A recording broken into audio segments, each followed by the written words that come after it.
చేసే ప్రయత్నాలు జరుగుతాయి. ఎక్కడైనా ఏదైనా ఉన్నప్పుడు దాని మీద వెంటనే ఒక యాక్షన్ కనుక తీసుకోగలిగితే మెసేజ్ అన్నది క్లియర్గా వెళుతుందన్నమాట. సార్ ఫెయిల్యూర్స్ కళ్ళకు ముందు కనిపిస్తున్నా, కళ్ళకు కట్టినట్టు కనిపిస్తున్నా, మనం ఎందుకు ఫెయిల్ అయ్యామన్నది మనకు ఖచ్చితంగా తెలుస్తుంది. ఒక రోజు కాకపోయినా రెండో రోజైనా సరే. వైఎస్ఆర్సీపీ ఫెయిల్యూర్స్ అన్నీ కూడా జగన్మోహన్ రెడ్డి గారికి తెలియకపోవడం ఏం కాదు.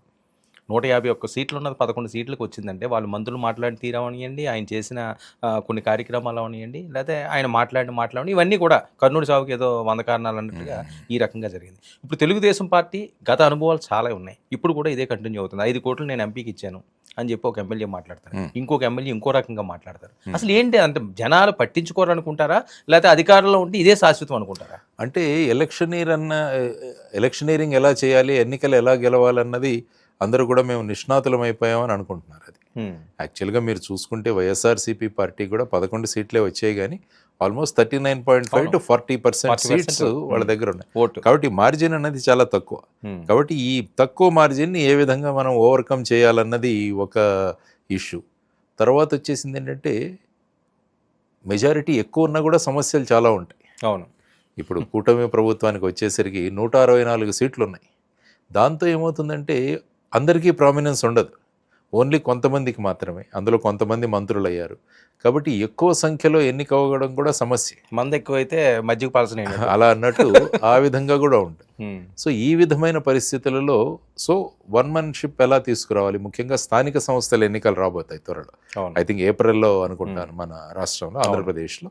సో స్థానిక సంస్థల ఎన్నికల్లో మళ్ళీ ఏ విధంగా తీసుకువెళ్ళాలి. ఇప్పుడు ఏంటంటే సాధారణంగా ఎన్నికల ముందు వచ్చే స్థానిక సంస్థల ఎన్నికలను పోస్ట్పోన్ చేస్తుంటారు. అంటే సపోజ్ ఈ ఎన్నికల్లో స్థానిక సంస్థల ఎన్నికల్లో ఏదైనా వస్తే దాన్ని రెఫరెండంగా తీసుకుంటారన్నదా కాకుండా ఇప్పుడు ఆల్మోస్ట్ 2 సంవత్సరాల కూటమి పాలన తర్వాత ఈ ఎలక్షన్స్ రాబోతున్నాయి. సో డెఫినెట్గా this is going to be A deciding factor. ఇప్పుడు ఇందులో గనక ఏ విధమైన మార్పులు వస్తే ఆటోమేటిక్గా దీని రిఫ్లెక్షన్ అన్నది జనరల్ ఎలక్షన్స్ కూడా వెళుతుంది. సో ఆ పరిస్థితులలో ప్రజలను ఎలా ఎంగేజ్ చేయాలి అన్నది ప్రధానంగా రెండు పార్టీలు పడుతున్న ముఖ్యంగా ఈ పోటాపోటీలు. సో ఖచ్చితంగా లోకల్ బాడీ ఎలక్షన్స్ అన్నవి జరిగి గ్రామ స్వరాజ్యాలు లేకుంటే పంచాయతీలు అన్నవి పనిచేయడం మొదలు పెట్టాలి, ముఖ్యంగా ఏ రాష్ట్రంలో అయినా. సో ఇప్పుడు ఫర్ ఎగ్జాంపుల్ తెలంగాణలో చూసుకుంటే 42% బీసీ రిజర్వేషన్స్ మీద ఇక్కడ కూడా ఎలక్షన్స్ పోస్ట్పోన్ అయ్యేటట్టు ఉన్నాయి. అసెంబ్లీ లోక్సభ ఎన్నికల్లో 5 సంవత్సరాలు జరుగుతాయి, కానీ రాజ్యాంగంలో 5 సంవత్సరాలకు పంచాయతీలకు కూడా జరగాలి. కానీ పంచాయతీలకు ఏదో ఒక కారణంగా ఇవి పోస్ట్పోన్ అవుతూనే ఉన్నాయి. సో అటువంటి పరిస్థితులలో రాబోయే లోకల్ బాడీ ఎలక్షన్స్ను కూడా దృష్టిలో ఉంచుకొని పార్టీలు రెండు కూడా ఒకరి మీద ఒకరు ఉత్తర ప్రత్యుత్తరాలు కానీ ఒకరొకరిని ఏ విధంగా డౌన్ చేయాలన్న దీంట్లో కూడా ముందుకు వెళుతున్నట్టు అనిపిస్తుంది. సార్ లోకల్ బాడీ ఎన్నికలు అధికార పార్టీకి అవి ఎలక్షన్లో చూస్తారా, సెలక్షన్లో చూస్తారా? అంటే ఏమవుతుందంటే ఇప్పుడు అందుకనే అన్నాను నేను, ఇది ఆల్మోస్ట్ ఒక 2 సంవత్సరాల పరిపాలన తర్వాత వస్తున్న ఎలక్షన్స్ కాబట్టి దీన్ని ఒక రిఫ్లెక్షన్స్ కూడా చూడొచ్చు. అందువల్ల రెండు పార్టీలు కూడా హోరాహోరీగా పోరాడతాయి. అఫ్కోర్స్ పంచాయతీ ఎలక్షన్స్లో పార్టీ బేసిస్ మీద ఉండదు, కానీ మిగతా జడ్పీటీసీ ఎంపీటీసీలు తీసుకుంటే పార్టీ బేసిస్గానే ఉంటాయి. కాబట్టి ఈ లోకల్ బాడీ ఎలక్షన్స్ అన్నవి చాలా క్రూషియల్. కాబట్టి ప్రతి పార్టీ కూడా ఇతర పార్టీని ఏ విధంగా కార్నర్ చేయాలన్న దృష్టిలో ఉంటాయి. అందుకనే కొత్త ఇష్యూస్ అన్నీ కూడా రోజు మనం చూస్తుంటాం. ఒక చిన్న ఇష్యూ ఫర్ ఎగ్జాంపుల్ అక్కడ తిరువూరు ఎమ్మెల్యే మాట్లాడిన అంశాలు కానీ, మిగతా మొన్న ఎవరో టీటీడీ బోర్డు సభ్యుడు మాట్లాడిన అంశాలు కానీ, ఇవన్నీ కూడా మనం రోజు చూస్తూనే ఉన్నాం.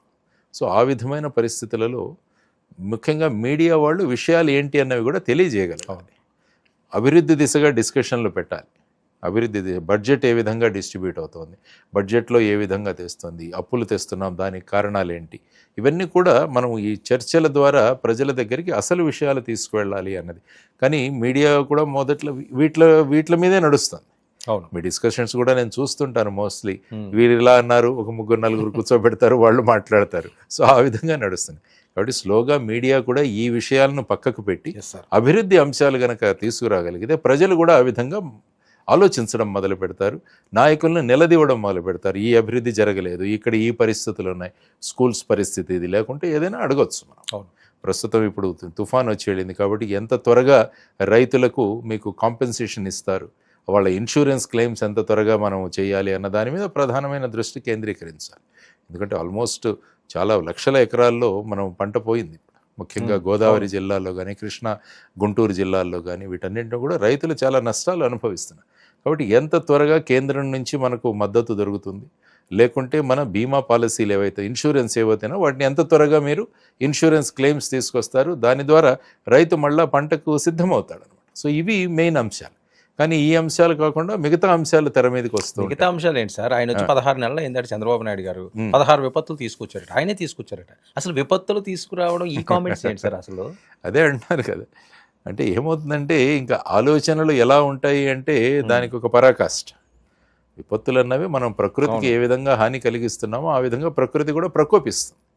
మొత్తం ప్రపంచంలోనే చూడండి, అమెరికాలో కావచ్చు, మిగతా దేశాల్లో కావచ్చు, ఎక్కడో భూకంపాలు కానీ, హరికేన్స్ కానీ, ఈ తుఫాన్లు కానీ, లేకుంటే సునామీలు కానీ, ఇవన్నీ కూడా చూస్తారు. చూపెట్టిపోతున్నాయండి, ఉండట్లేదు. ఎందుకంటే